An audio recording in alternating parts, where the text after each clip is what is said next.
तो दोस्तों dark matter में डार्क आखिर होता क्या है और क्या ये एग्जिस्ट करता है कि नहीं करता? क्या डार्क मैटर हमसे इंटरेक्ट करता है नहीं करता? ये सारी की सारी चीजें जानने के लिए ये वीडियो देखते रहिए।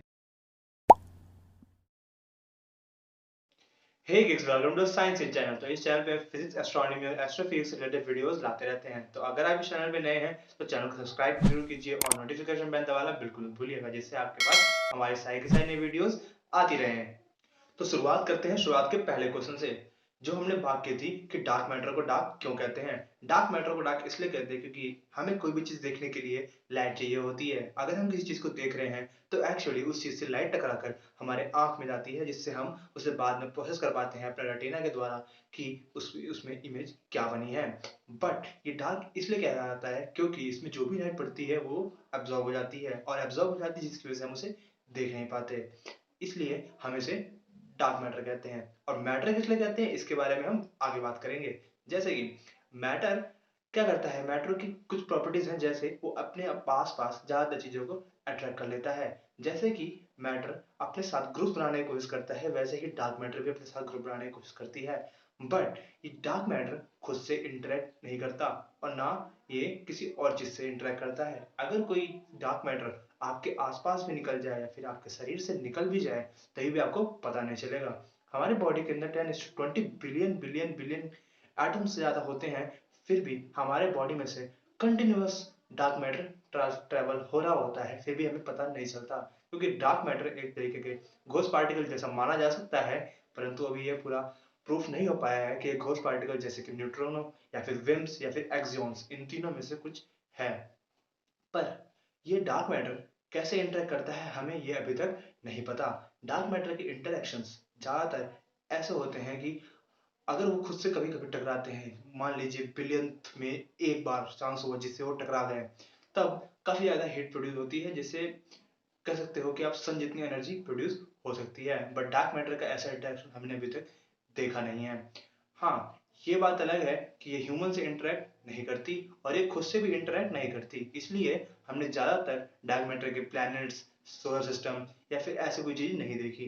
डार्क मैटर का काम कैसा है, हमें पता कैसे चला कि वहां पर डार्क मैटर एग्जिस्ट करता है? सबसे बड़ा सवाल यही है। तो डार्क मैटर के बारे में हमें पता कैसे चला? हमने ये एज्यूम किया कि वहां पर डार्क मैटर है। मैं आपको एग्जांपल देता हूँ, आप समझेंगे। तो हमारे जाने माने साइंटिस्ट एडविन हबल ने जब टेलीस्कोप से देखा कि जो पास गैलेक्सी जब हम लाइट ट्रेवल कर रही है तो वो आखिरी में जाके रेड शिफ्ट जा रही है। रेड शिफ्ट का क्या मतलब है? जैसे कि मैं आपको एग्जांपल समझाता हूँ। अगर आपके पास से कोई एम्बुलेंस वैन जाए, यहाँ से लेके यहाँ तक मान लीजिए वो जाए आपके आसपास है, तो आप सुनेंगे उसकी हाई पिच और लो पिच, क्योंकि वो जो एम्बुलेंस है वो आपसे रिलेटिव मोशन में ट्रेवल कर रही है, जिसकी वजह से उसका जो साउंड का वेवलेंथ है वो हाई टू लो पिच जाता है। पर ऐसा सिर्फ साउंड के केस में होता है। जब हम बात करेंगे कि लाइट के केस में कैसा होता है, तो लाइट के केस में हम कह सकते हैं कि लाइट के केस का डॉपलर इफेक्ट ऐसा होता है कि कोई भी लाइट होती है अगर वो रिलेटिविस्टिक किसी और के ट्रांसफर होती जाएगी तो वो रेड की तरफ ट्रांसफर हो जाएगी। जैसे कि अगर आपने ब्लू लाइट भेजी और वो कंटिन्यूसली आपके या किसी और चीज के रिलेटिव जाएगी तो वो रेड शिफ्ट हो जाएगी।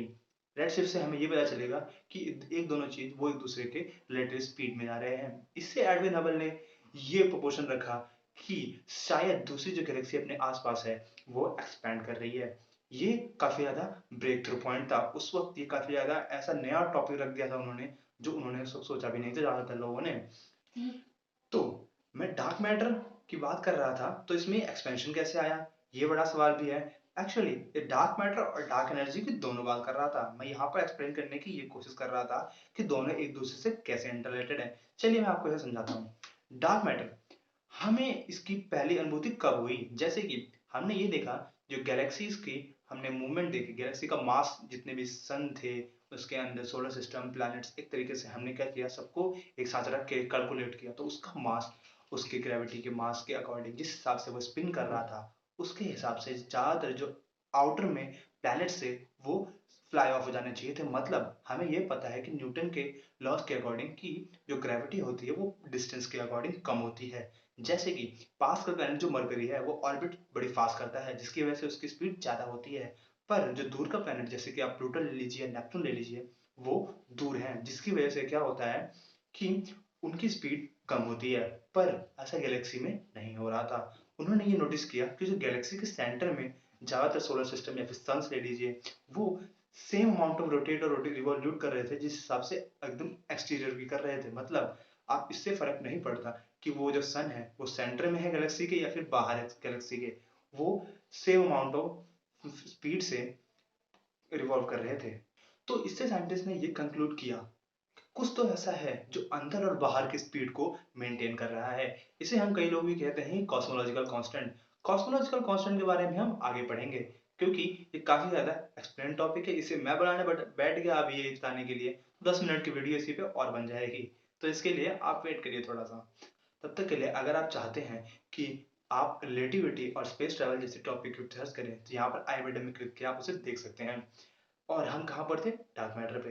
तो एक्चुअली उन्होंने ये देखा, जो उसका मास है और जिस हिसाब से वो स्पिन कर रहा है गैलेक्सी, उस हिसाब से उसके आउटर प्लैनेट्स और सोलर सिस्टम को वो बाहर फेंक देना चाहिए था, परंतु ऐसा नहीं हो रहा। जिसकी वजह से उन्होंने ये बुलाया कि जो सोलर सिस्टम है या फिर जो गैलेक्सी है वो पूरा पूरा किसी और चीज के अंडर है। जैसे कि उन्होंने ये कहला कि डार्क मैटर के अंदर वो पूरा का पूरा गैलेक्सी इनकम्पास हो रखी है, मतलब वो चारों तरफ से उसे उन्होंने ढक रखा है। ये काफी ज्यादा ब्रेक थ्रू था, क्योंकि पता है क्या, जिस हिसाब से उन्होंने ये कैलकुलेट किया कि डार्क मैटर की परसेंटेज कितनी है, उन्होंने ये पता चला कि जो 27 या 25% जो होती है रफली, 25 to 27% जो रफली मैटर हम जानते हैं वो है डार्क मैटर, और 5% ऑर्डिनरी मैटर, यानी हम उन्हें कहते हैं बेरियोनिक मैटर। बेरियोनिक मैटर जो इलेक्ट्रॉन प्रोटॉन इन सब चीजों से बनते हैं, या फिर जो हम ज्यादातर स्टैंडर्ड मॉडल में समझते हैं। स्टैंडर्ड मॉडल के बारे में भी आगे बताने वाला हूँ, उसको भी ध्यान लीजिएगा, वो भी शायद से नेक्स्ट वीडियो में। तो बेरियोनिक मैटर मतलब जो हम ज्यादातर आसपास में देखते रहते हैं वो है ऑर्डिनरी मैटर। अब बायोनिक मैटर से वो बने होते हैं, लेकिन उन्होंने ये नोटिस किया कि जब 5% हमने जितने भी आज तक चीजें देखी हैं, गैलेक्सीज हो गई, सन्स, स्टार्स, मून्स, जितनी भी चीजें हमने देखी वो सब 5% ऑफ मैटर है। Even though 27% of dark matter and approximately 68 to 67% of amount of dark energy है। डार्क एनर्जी के बारे में भी आगे बताने वाला हूँ। तो डार्क मैटर जो है वो इन्होंने ये कंक्लूड किया कि जो पूरा पूरा उन्होंने गट्ठा बना के रखा था, ये उसको एक तरीके से कांस्टेंट स्पीड में रख रहा है, जो बाहरी वाले सन को भी सेम स्पीड में और अंदरी वाले सोलर सिस्टम को भी सेम स्पीड में रख रहा है। ये काफी ज्यादा ब्रेक थ्रू डिस्कवरी थी। एडविन हबल से पहले ज्यादातर एस्ट्रोफिजिक्स ने ये सोचा था कि जो यूनिवर्स होगा या तो वो कॉन्स्टेंटली स्प्रेड हो रहा होगा या फिर एक्सपैंड हो रहा होगा या फिर कॉन्स्टेंटली कॉन्ट्रैक्ट हो रहा होगा, जैसे कि आइंस्टाइन की थ्योरीज में बताया गया है।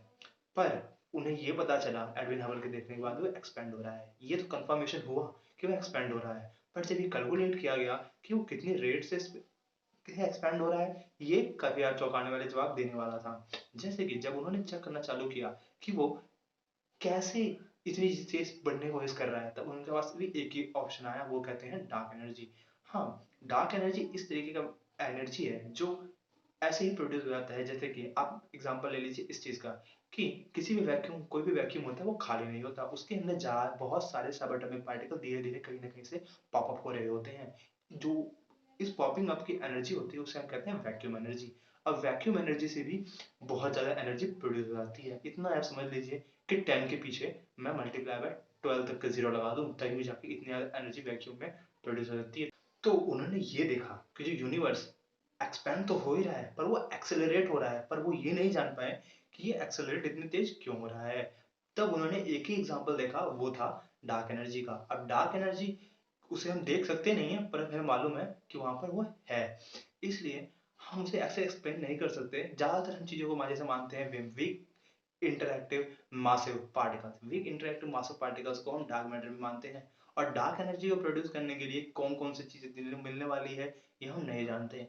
आप भी जरा सोच के देखिए कि एक दिन अगर आप ऐसे एक ब्रेक थ्रू सुने या फिर किसी साइंटिस्ट ने गलती से एक चीज ढूंढ लिया, जैसे कि आप मान लीजिए डार्क मैटर का एक पार्टिकल ढूंढ लिया या फिर डार्क एनर्जी का कुछ ऐसा ढूंढ लिया, जो थ्योरी ब्रेक थ्रू हुई, और ऐसा भी नहीं है, वो थ्योरी ऐसा होना चाहिए कि वो जनरल रिलेटिविटी के साथ भी मैच कर पाए। अगर जनरल रिलेटिविटी के बारे में आपको जानना है तो आप यहाँ पर क्लिक करके देख सकते हैं। जनरल रिलेटिविटी को भी कंप्लाई करनी चाहिए, ज्यादातर आइंस्टाइन की थ्योरीज को भी कंप्लाई करनी चाहिए। नहीं तो या तो हमें उसे मॉडिफाई करना पड़ेगा या फिर उस थ्योरी को उसके अंदर ऐड करने के लिए ज्यादातर चीजें मेजर्स एक्शंस लेने पड़ेंगे। हाँ, ये बात है कि हम डार्क एनर्जी और डार्क मैटर के बारे में बिल्कुल भी नहीं जानते हैं, बस हमें मालूम है वहां पर है। वो ग्रेविटी के अकॉर्डिंग वर्क करते हैं, वो ग्रेविटी के प्रिंसेस में वर्क करते हैं, वो ना ही किसी के इंटरेक्ट करते हैं, ना ही खुद से इंटरेक्ट करते हैं। तो आप ऐसा कह सकते हैं कि जो डार्क मैटर है वो चीज़ों को जोड़े रखता है, इवन दो जो डार्क एनर्जी है वो पूरे पूरे स्पेस को एक्सपेंड करने में लगा हुआ है। अब पॉइंट ये आता है कि क्या यूनिवर्स कंटिन्यूअसली एक्सपेंड हो पाएगा? क्या यूनिवर्स एक टाइम पे जाके रुक जाएगा, या फिर क्या यूनिवर्स एकदम एक्सपेंड होने के बाद वापस कॉन्ट्रैक्ट होगा नहीं होगा?